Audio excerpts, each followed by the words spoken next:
Hi, scholars. My name is Oscar, and welcome to the Cultivating Community podcast, where we talk about school, life, and everything else in between. Or at least that's what I'm hoping we can do. My name is Oscar, like I said, and I am the Cross Cultural Center intern at the cross. Wait, sorry, what the heck? What I meant to say is I am the graduate intern at the Cross Cultural Center, and I'm also a fourth year doctoral candidate in the literature department. Um, I just submitted my prospectus last quarter, defended it to my committee, and so now I'm like finally beginning the process of writing my chapters, which will definitely come up later. And apart from that, I'm also a TA in the Dimensions of Culture writing program, or DOC as it's commonly known. And what else do I do? What else do I need to tell about myself? Um, I'm also like a substitute teacher. I kind of like giggle a little bit because I haven't been substitute teaching a lot. I just honestly haven't had the time for it. But I was doing that for a while down in South Bay Union School District, and that was really nice. I'm hoping I can get involved with that when I get the time for it again. But enough about me. I'm really excited to start this podcast. My vision for it is that it can be an opportunity to build connection, both like for undergrads, grad students, whether or not you're living on campus or off campus. I know that we all kind of like struggle with belonging. I know that I do at least. And so, like I said, I really hope that this podcast can be just one other way that we can build a community space. And so I'm really excited about that. Um, but for today, I was thinking about like what topic I can kind of center this podcast on. Also knowing that this would be the first one. And it kind of just came to me that I think burnout, toxic productivity, and hustle culture would be a really good way to kick off this podcast and also the quarter. And so why in week two do I want to talk about it? I was kind of like going back and forth because thinking about it at first, I was like, should I really wait until the end of the quarter to talk about it? Um, but then I was like thinking about it some more, and I think it works out really nicely because even though it's week two of spring quarter and we just came back from spring break, I don't know about y'all, but it kind of does feel like week 32 to me. Like we've already gone through like two whole quarters. And I don't know, like speaking from my own experience, those two quarters were just like I had so much going on, both like as a student, also like in the world. And so now, like, I really want to plan about what I mean by hustle culture and toxic productivity, like kind of setting the terms. When I say hustle culture is a culture that glorifies overworking yourself in order to be successful. Hustle culture also leads to toxic productivity. And by toxic productivity, I'm referring to the feeling or the need to always be productive or working so much to the point that it significantly impacts your mental, emotional, and physical well being. And why is it harmful? Toxic productivity is harmful because it can lead to burnout, depression, anxiety, and take the joy out of everyday activities. And also, physical, emotional, and mental wellness are all interconnected. So, if one's impacted, the others are usually affected as well. And so, with that said, I was kind of thinking about like how to engage this topic, how to talk about hustle culture and toxic productivity. And it was like kind of funny because I was already preparing for this podcast. I was like I'm new to podcasting, and I was just like sitting in my room and I was like recording. And if I'm being honest, I was like really upset with myself. And I realized like I hadn't eaten like breakfast or even lunch. Like it's 1:16 right now. Um, and I hadn't eaten at all.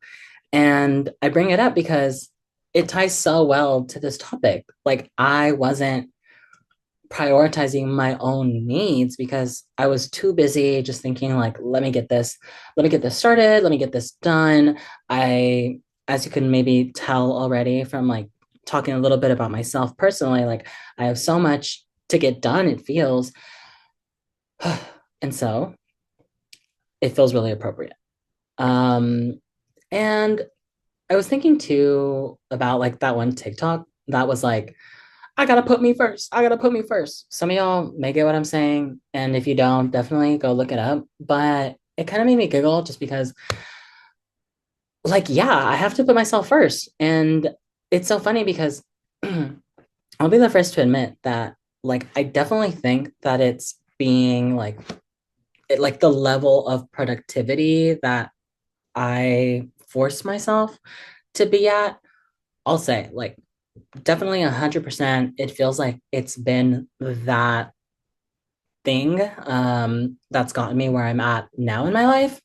I could say, like, I'm a PhD candidate. I feel really comfortable teaching in a classroom. What else? And all of those things, et cetera, et cetera. But then I also think about like what costs that's come to myself personally. Like, yes, I can say that I'm a PhD candidate, but like there were definitely moments just like thinking about that specifically where like I was really doing harm to myself, like emotionally and mentally. At one point, I just needed to be in therapy. This was like around like when I was qualifying last year. And, you know, I started off therapy thinking that like it would be really helpful just to go in and like get started because I knew that the qual exams were going to be coming up. And I had a few friends at the time who were already in therapy. So I was like, let me try this out. Long story short, it ended up like not working out with that therapist. And then a few months later, like some family stuff had went down and I was like, I need to go back to therapy. And even though I went in to like talk about like boundary setting with my family, um, in a way, like it forced me to not set boundaries just with my family, but like set boundaries with myself. Like it starts with me. And that all comes back to like how I was just saying, I didn't even like feed myself. I woke up, I made coffee. I have a coffee machine, I have an espresso machine, and I really love it, but I like made my latte and I went straight to work. Like rolled out of bed. Tuesdays are usually my remote days. So I got straight onto my computer and I was drinking my coffee and I just kept going, going, and going. Um, I started off, what did I do? I needed to, what was I doing? Oh, I'm taking a graduate seminar this quarter. And so I began like doing this writing assignment that I have to submit this quarter, or excuse me, this week. Did that, finished it, went straight into planning for the summer session course that I'm teaching this upcoming summer. And I had to like rewrite my course description and like begin to put together a flyer because my department was asking me to like begin to circulate that and like highlight it. And then I needed to start doing the podcast. And so, long story short, I did not feed myself. And it was only until like I was recording and I was like, I think I'm hangry. Like, I think I was like, I think Oscar needs a break. And so I like stopped and I fed myself. I went earlier this week to a carniceria in Claremont. Um, and it's called Carnival Supermarket. I really love it. And I got like fajitas from there. And so for lunch, I had that in the freezer.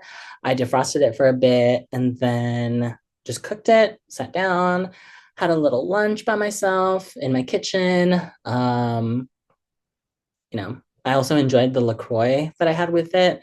I'm like recently on like my LaCroix, what would you say? Like my LaCroix, uh, I don't know. I guess what I'm saying is like I'm really into them as of late.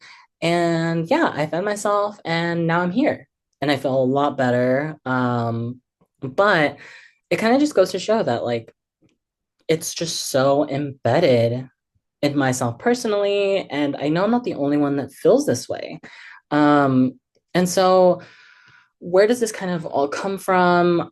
I can only speak from my personal experience, but I know that like for me, I see it all the time, like in social media. I feel it from my peers, and it also feels like a familial and like cultural thing, like those memes that are like the grind never stops. And then I've seen also like, it's nice, but like memes that are like échale ganas, and that feels really nice because like for me, like being like Mexican and Spanish speaking, I'm like, okay, like si se puede, whatever. Like I feel like represented a little bit more. But at the same time, I was thinking about it and I'm like, this is all kind of just circulating those same ideas. And I think too, like not to throw anybody under the bus, but I see it all the time with my peers. And I remember this is like in undergrad too, but like even just like recently, I feel like a lot of my peers were so sucked into our programs and like the things that we feel are demanding our attention. And it becomes this like echo chamber almost where the line between motivating one another and really circulating these ideas of hustle culture and toxic productivity are really rife. And I think I'm using that word correctly. Correct me if I'm wrong. But that line gets blurred between like mutually supporting one another and really hurting each other, like mentally and emotionally. Um, Also, like on social media, I've seen before too, like I follow like this one academic influencer, and it's really nice to see like all the resources that she shares, and I really enjoy that. But at the same time, like I've reflected on it before, and I kind of had to unfollow the account for a bit just because, and this was like during my quals last year, but I don't know, like taking a break and going onto my social media to just kind of like passively scroll on Instagram and then be confronted there by like this academic influencer sharing all of like her accomplishments and like the things that she was doing made me think like, damn, like I'm not doing enough. Like I need to do this, and like I need to find fellowships, and I need to apply to scholarships. And I was just like, it was just too much. It was honestly too much. And it's obviously like no shade to like the academic influencer. That's absolutely not what I'm saying or trying to do. But like, I feel it all the time. And it's so easy to slip back into. And I'm not too sure if that's like part of like, I mean, I feel like it's definitely a part of academic culture, but I feel like it's just part of like our culture. And what I mean by like our culture is I was kind of thinking about like preparing for this. The American dream like kind of came up in my mind. And like those expressions like pull yourself up by the bootstraps, um, 9 to 5. I don't work a 9 to 5, but all of those things, I bring them up because it was kind of just a reminder that like it's all around us. Like whether or not we see it or think about it consciously, like it's always around us. Like I said, the American dream, and it's something that I think about all the time, like in a critical scholarly way, but like I bring it up in this podcast space because like there's this idea in the country that like social mobility, I have to read this note, but like social mobility in the US is less accessible than in other countries. And so this like capitalist system encourages individualism and competition rather than collaboration and community care. And you kind of sacrifice all those things thinking, hoping that like, one day too, you will after that achieve the American dream and like have the white picket fence and the like, all those things that we assign to that concept. There's also like that phrase I brought up, pull yourself up by the bootstraps, that is like giving the false idea that like you need to support yourself and you need to be the one to lead the charge. And like I said, I gotta put me first. Like sometimes I am genuinely like exhausted. I am like stressed out and I need support. And honestly, like this is more of like a taking a personal turn, but like I really struggle with that. Like reaching out for support is something that like I've only in like recent years gotten better at. I would definitely say I'm not like better. And I don't think that maybe I'll ever be able to completely like grow out of that entirely. But I like have a hard time reaching out for support and like advocating for myself. I just have this like feeling that I need to put my head down and if I like work hard enough, I'll get out of it. And I think about it all the time, like with my family. My mom, she was like the primary breadwinner when I was growing, like she's been the primary breadwinner my entire life. And I know that like I get a lot of those things like from my mom. She just like had a family to support. She had no time to play around, like no time for breaks. And she had to make sure that like bills were paid and all that stuff. And she's like that to this day. And now, like, kind of an adult, being an adult now, I see how, like, some of those, like, ideas of toxic productivity, like, I've inherited from my family also. Um, and, this is no discredit to my mom at all. Um, like I understand for sure that like there were just very minimal mm, opportunities to take breaks. My mom has like a little like side hustle that she also does. And so like I usually call my mom around like 7, 8 p.m.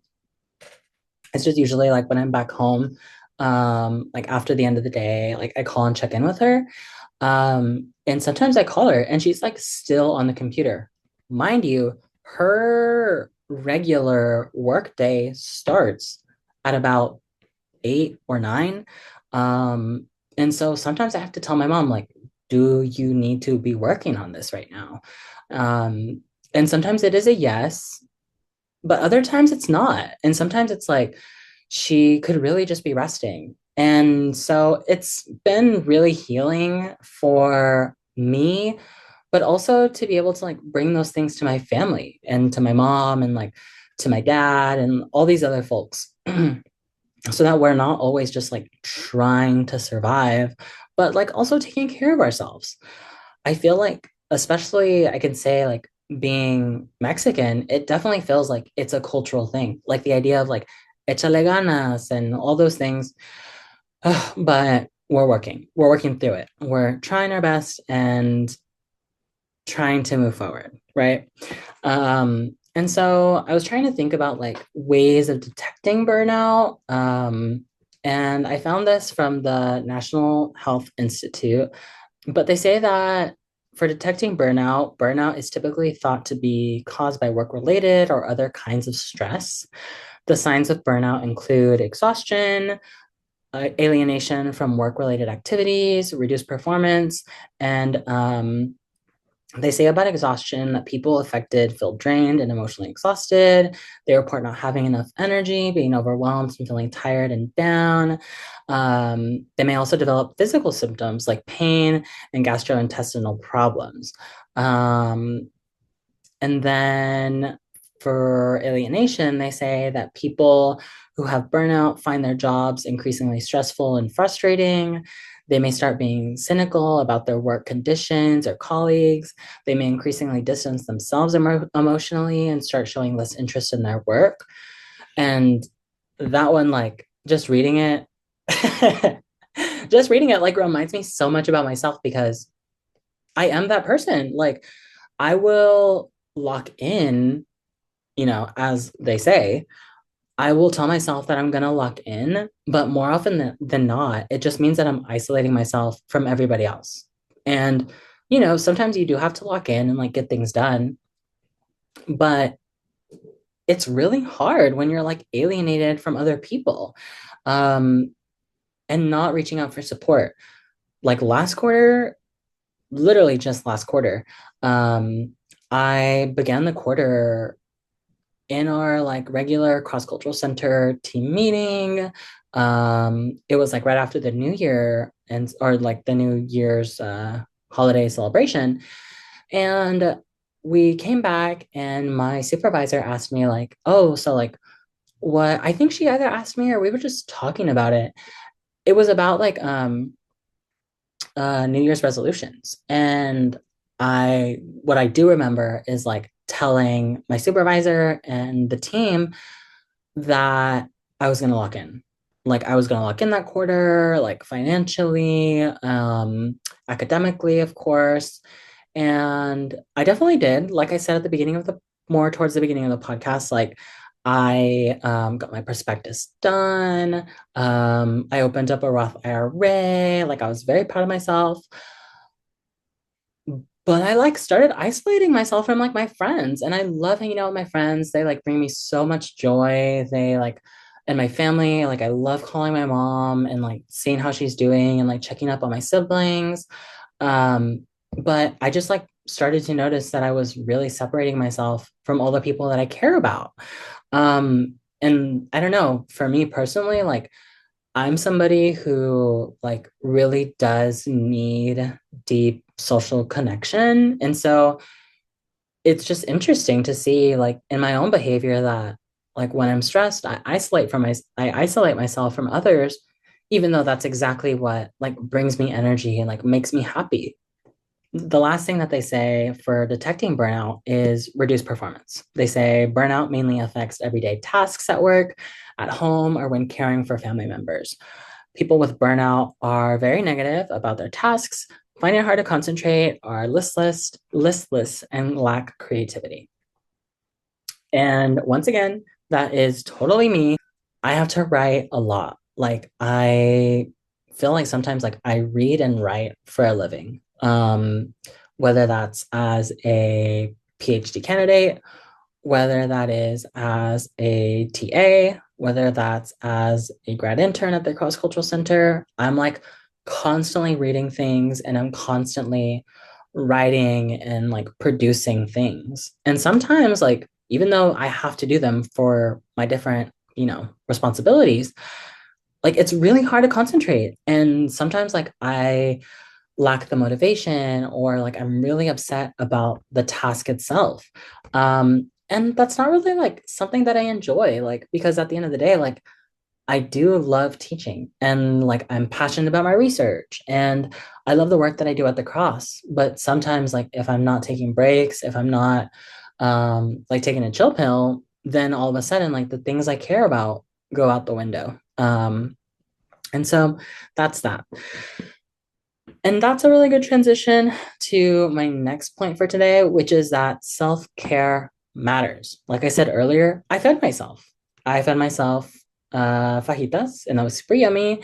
And now I'm in a much better mood, I'll say. And so self care matters. And other things you can do are setting boundaries, saying no, living life, not living to work, establishing personal non negotiables, prioritizing joy, and relaxing guilt free. Um, I won't go through each of these again, or like run through each of them, but like one thing that really stands out for me is this idea of like setting boundaries. Like I mentioned previously, literally had to go to therapy because I was like, I don't know how to do this. Like it's so hard for me. I don't know why it's hard for me. And working through therapy, I was like, wow, it's like I don't need to necessarily just set boundaries with my family, but like I need to set boundaries with myself. And so, to be quite honest, like I began the quarter telling my students this too. Like, I don't work past 6. Like, really, I don't work past 5, but I definitely do not work past 6. The first and foremost, like the performance and quality of my work is very poor because I'm like mentally exhausted at that time of day. My days usually start pretty early. Um, and I don't really like to open my computer over the weekend. Um, if anything, like on Sunday, maybe I'll check my emails. And if I have something like on Monday that really requires my like dedicated attention on Sunday, then I'll open my computer. But that was something that I've implemented since like 2 years ago. And I feel like it's only until now where setting those boundaries like feels a little bit more natural. And if you're listening, I feel like if I told myself this, like, a few years ago, I would have been like, you're crazy. Like, I just have way too many things going on. Just try it, right? Like, maybe personally, like I use Google Calendar. Maybe you can use Google Calendar. And like I tell it to my students all the time. Like I kind of hope that being transparent with them will encourage them to also set boundaries. And I tell them all the time that it's not that I don't want to be there for them and or that I don't want to support them, but like when I show up for them, I want to be at my best or like as close to my best as possible. That's what I'm required to do for my job, but that's also like what I want to give to my students. And I would say that it works. Setting that tone really early on in the quarter is really helpful. And I would say that like I definitely struggle with saying no still. But what I was just saying about setting boundaries goes really hand in hand with like personal non-negotiables. So kind of like, no, I'm going to go to the gym at 6:30. My days are done at the very latest by 6 has become a non-negotiable for me. Like I'm not compromising. Um, unless it is something that I'm really invested in. For example, like last quarter, there was like one event that I was invited to. It was like later on in the evening, and I was like, I want to personally go to that. Like, since it's something that like I'm personally really invested in and like want to learn and hear from, like, I'm going to go. And that was like obviously pretty straightforward and easy, but it's only gotten easier, I would say, with time, like respecting my own personal boundaries and then communicating those has only been something that I've gotten better with through time. Some other grounding exercises that I was kind of brainstorming that, you could also maybe try to implement if you have the capacity or begin the process of trying to implement those things are writing. For me, I will say that writing already sometimes feels like a job or something that I do a lot. And so I'm sounding a little bit like a hypocrite, but you can also meditate, right? I'll definitely say that like sometimes I just lay in bed with my eyes closed. I force myself to put my phone down and I just sit with my eyes or lay with my eyes closed. And that's just, I think for me, like one way of trying to center myself. You can also, on the flip side, move your body. I try to go to the gym whenever I can, which, not at all saying that like I'm some sort of like gym rat or like gym bro. Definitely not. But like even just going to the gym and like taking it easy has been really nice. Um, and what do I mean by that? Like I everything kind of comes back to therapy for me, I guess, because my therapist had at one point had told me like, you can go and you can just go for like the 30 minutes and all you did in those 30 minutes are like walk on the treadmill. What matters is that you went. And so moving my body and like really giving myself the space to like utilize the gym in that way, in a way that's like just about my own personal well-being has been really nice too. Some other things you can do are honoring time for yourself, like reading, naps, coffee with friends, or picking out your outfit for tomorrow. But moving on, I want to do a transition into thinking about things that center joy, especially since this goes so well with what we were saying previously about like toxic productivity and hustle culture and being intentional about the things that we personally love and care about. And it's also something that like I've really learned from working at the Cross Cultural Center.